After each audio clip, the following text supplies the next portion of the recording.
Assessore Caner, a livello europeo cosa sta cambiando in fatto di produzione, agriturismo, insomma quali sono le novità? Ci può spiegare anche i nuovi ruoli che sono subentrati?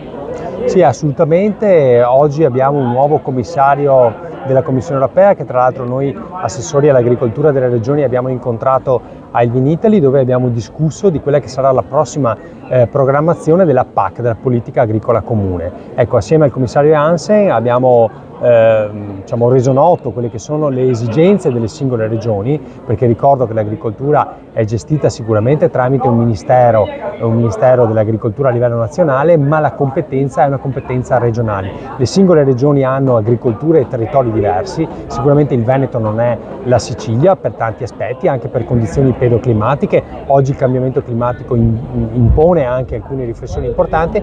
Col commissario Hansen, che è una persona che esce dal mondo dell'agricoltura, abbiamo avuto modo di spiegare che alcune politiche che negli anni abbiamo intrapreso legate al Green Deal non vanno più bene perché non ci permettono di produrre, di permettere di gestire anche una sostenibilità che non deve essere solo in ambito ambientale ma anche economico e sociale, che significa mantenere aperte le nostre aziende agricole. Ecco, abbiamo chiesto di poter interloquire per dare nuovi parametri a quella che sarà la politica agricola comune.